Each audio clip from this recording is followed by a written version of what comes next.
Hey everybody, welcome into this edition of Phil's Tax Hacks and Other Retirement Facts with CPA and personal financial specialist Phil Putney. I'm your co-host Mark Killian. Let's get started. Phil, what's going on, buddy? How you doing? I'm doing good. Hanging in there? I am. Back in the office. Starting getting back to some normality here. Yeah, look at the office there. Nice. I actually dropped off some shirts at the dry cleaners this morning. So. Fancy. Yeah. How's any salons and restaurants yet, or no, not that yet. So okay.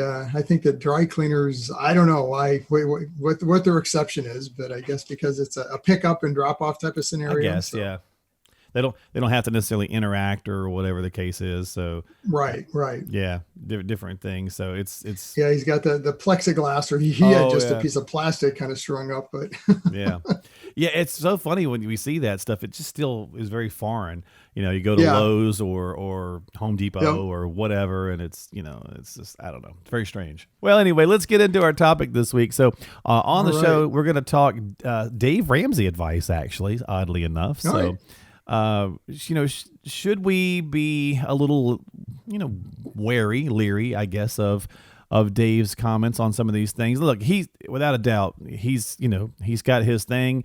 Obviously, it's huge what he does, and he's got tons of respect among savers and investors and all these kinds of things for his different philosophy that he uses. There's some good nuggets in there, I think. Is it possible that some of this stuff is, in fairness, just not the right fit for maybe retirees or pre-retirees, depending on the stage that they're in? Absolutely. I'm going to give you a couple of the biggies, and then I'm going to let you just kind of give me your thoughts, Phil's thoughts on this, on some of Dave's stuff. So the debt snowball, as it's called, Dave recommends tackling that debt by paying down the lowest balances first, regardless of the interest rates, and then working your way that way. What do you think? And this one actually makes some sense, So kind of like we were saying in the beginning, Dave, nothing against Dave Ramsey. He's a great guy, got some great concepts. This is one of them.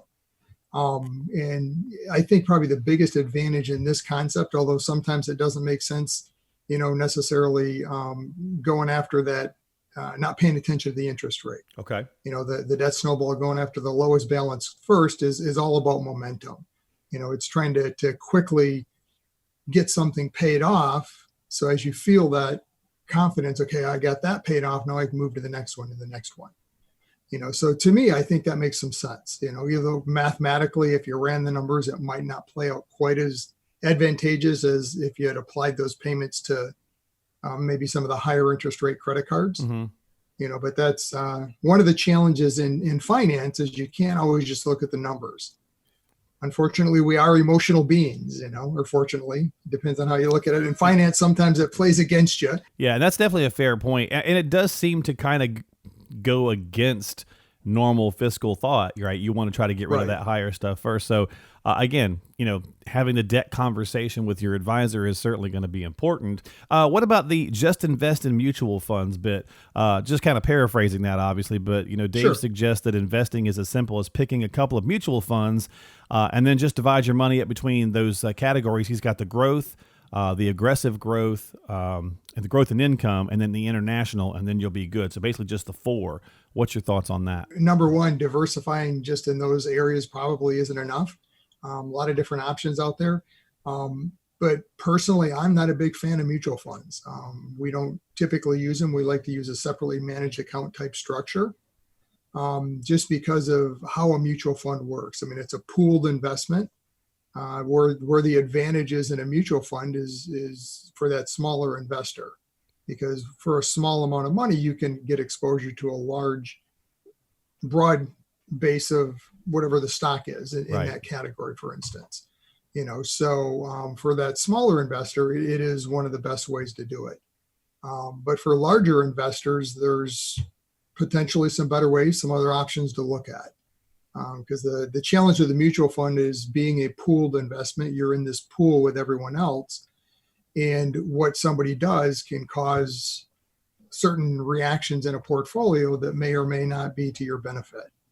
And you see it a lot of times where, for instance, we just went through a downturn in the market. We saw that most recently before this in 2018, where you might have had a decrease in your mutual fund portfolio, but yet the reality is you ended up with capital gain distributions at the end of the year. So you actually lost value, but now you had to pay a tax bill because of these capital gain distributions. Well, sometimes it's the best option. Yeah, and we had a podcast a while back about mutual funds and ETFs. Where ETFs kind of the new thing, kind of pushing mutual hedge funds against some of that. Yep. Yeah, and so on and so forth. So go check out some past episodes as well if you'd like, folks. If you are just now kind of finding us, and again, don't forget, as we mentioned before, you can go to afswealthmgt.com. And subscribe to the podcast. You'll see the listing there for the podcast page. You can click on it, use whatever resource you like, whether it's Apple or Google or Spotify or whatever podcasting platform. So we're talking some Dave Ramsey advice here. All right, let's talk. We got to talk the unrealistic expectations. Yes. Yeah. I don't know about recently because I haven't checked recently, but he's definitely often implied, the 12% return on your money if you follow some of those investing guidelines. And that you can plan on spending like 8% of your money per year and you'd be just fine. You and I just had a conversation about the 4% rule not long ago, and was it outdated? And here we're talking 8 or 12%. I don't know. Unrealistic expectations are probably the biggest wrongdoing I see in a retirement plan. Because you can make any scenario look really good. If you're saying I'm earning 12% and I'm able to spend 8, you have to make sure you're using realistic expectations. I mean, this is one of the areas that I would rather definitely under promise, so to speak, underestimate what that return might be. And if the portfolio works in that kind of a scenario, now you have that better long-term probability because it's easier to make changes in that direction. I'd rather say we're going to earn 5 or 6%. We end up earning a little bit more than that. We're ahead of the game. That's great. Yeah. That's a great discussion to have. But if you were expecting this 12% spending 8, now you went through this downturn in the market. Now what? Yeah. Now you're going to have to dramatically cut back on your spending to make the plan work. Yeah. Expectations, finding realistic ones for every client and every client situation has got to be one of those key pieces, because if you get started in the wrong, vein, it just seems like it's going to be harder to course correct. Absolutely. Yeah. And that's a big part of our discussion early on when we're working with clients, is making sure that they understand the reality, right? Because if we can't come to some kind of an agreement on what expectations are realistic and not, then there's probably no reason that we should work together, because it's going to be a battle all along. I'm never going to live up to expectations. True. Nor is anyone. Especially if you have expectations of this, right? You're going to be really happy for a few years, but then when the reality hits and we get into a market like we've seen now, this bear market now, what happens from here? Right. Well, it's kind of like the conversation we had a while back when we were talking about, 19, several podcasts back, where how 19, finished off so strong from a market standpoint.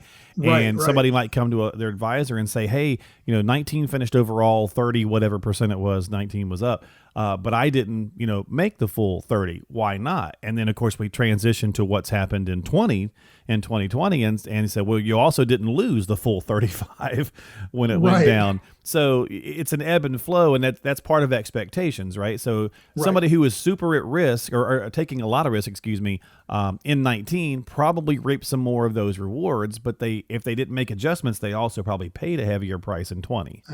Absolutely. Okay. Yeah. All right. Yeah. So you've got to understand both sides of that equation. Yeah. So. Absolutely. Yeah.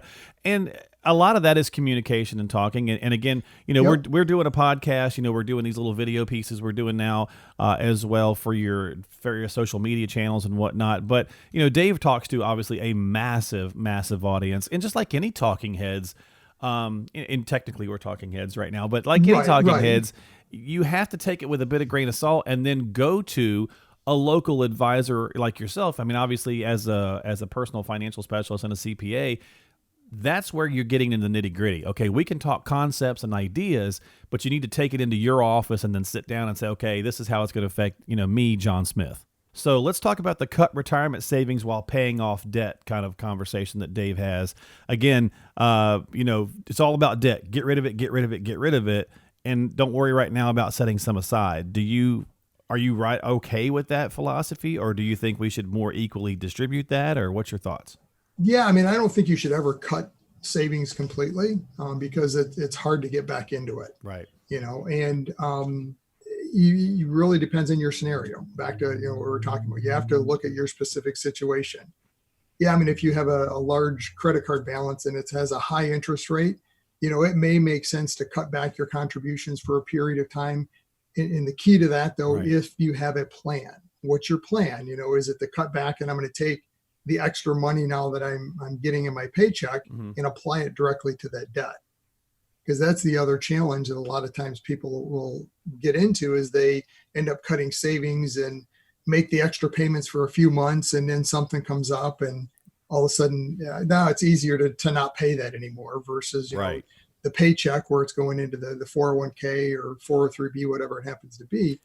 You're not seeing it. It's just happening automatically. Yeah. So you just got to be really careful. Well, and there's something to be said for that. I mean, anybody who's ever dieted, right? I mean, it's the same thing right now with the quarantine coming off of that. It's the quarantine 15, right? We're all supposedly put on 15 pounds. Like carbs are clearly my enemy. And so, I had this really good routine where I had actually lost 20 some pounds going into it. And, carbs went out the window, and I'm back to doing carbs. And so to your point, it is hard to kind of get back. So if you stop that retirement savings portion, it can be harder to kickstart that diet, if you will. Right.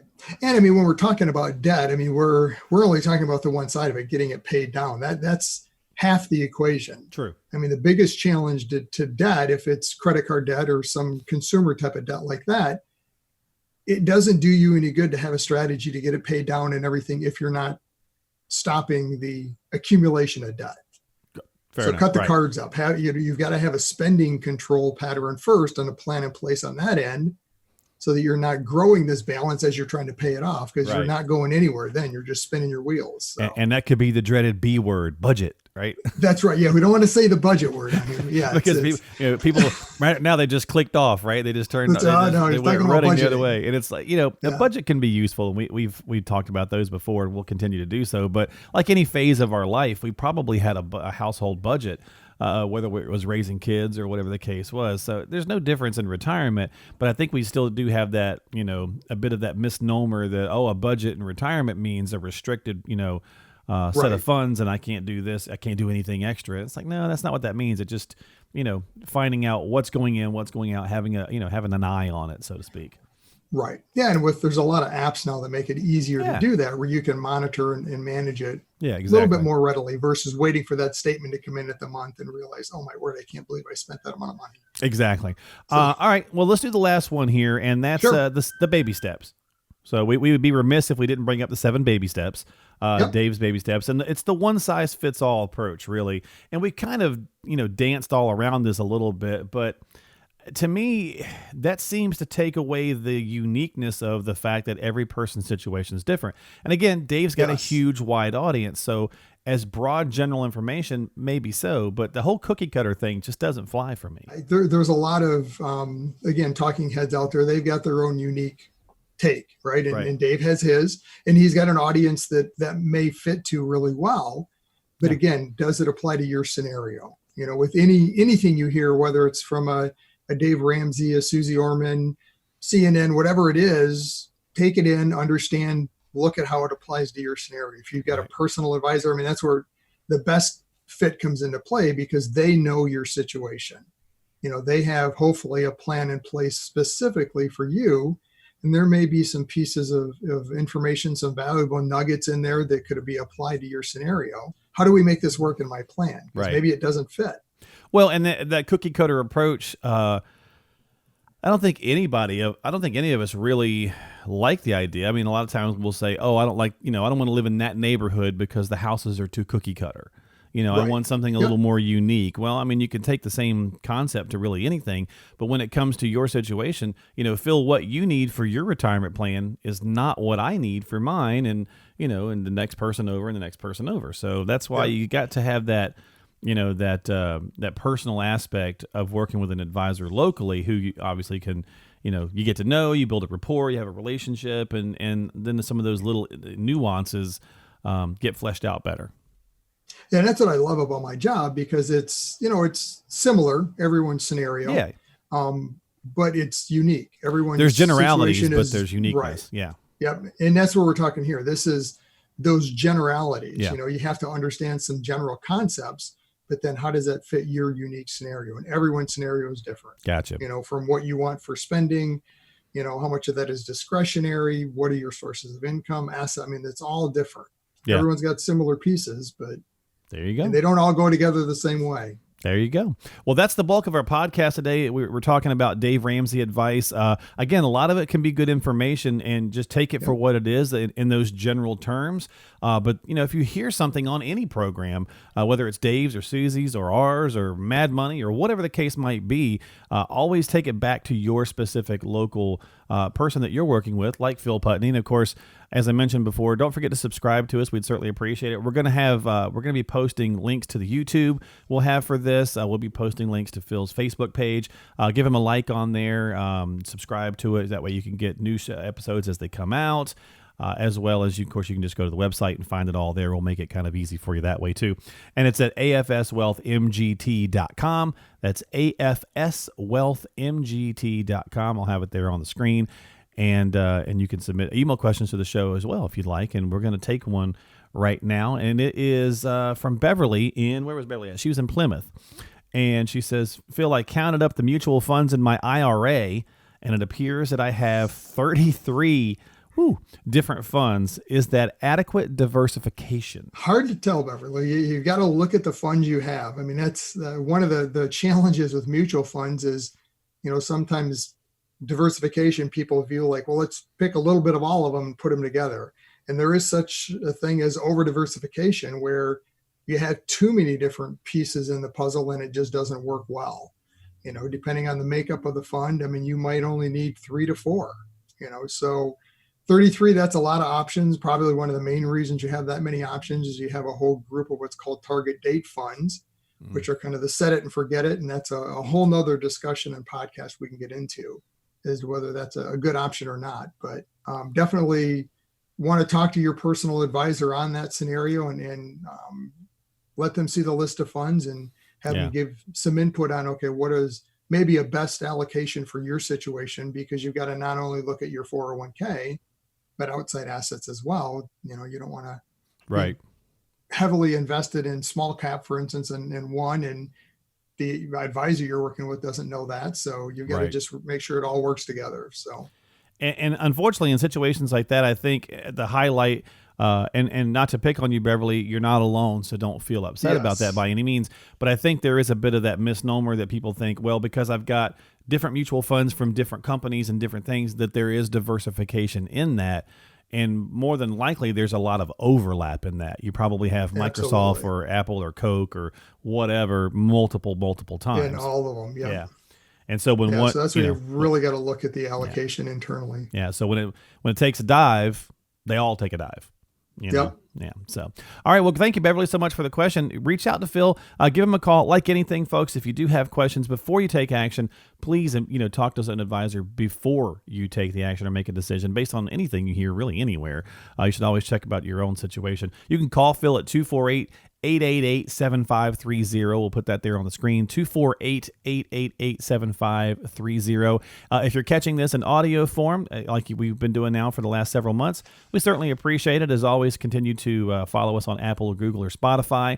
But you can also now check it out in video form. So go to YouTube or go to Facebook or go to Phil's website, and we'll have all that information for you on the videos as well. And Phil will be sending that out, I'm sure, as well. So thanks for your time, my friend. As always, I appreciate you. Thank you. Yeah. Good to see you again. Good to see you. Yeah. Good to see you're in the office. Nice. Yeah. Finally getting back to some normality. Yeah. So. Looks like a sunny day. It is. It's supposed to be hot out there today. Oh, so. Fantastic. Well, great. Well, you have a great week. I'll talk to you soon. We'll do another one of these Phil's tax hacks and other retirement facts, as we always do with the one and only Phil Putney. I'm Mark Killian. We'll see you next time. See you, Phil. Investment advisory services offered through AFS Wealth Management. The content of this program is provided for informational purposes only and is not a solicitation or recommendation of any investment strategy. Investments and/or investment strategies involve risk, including the possible loss of principal. There is no assurance that any investment strategy will achieve its objectives.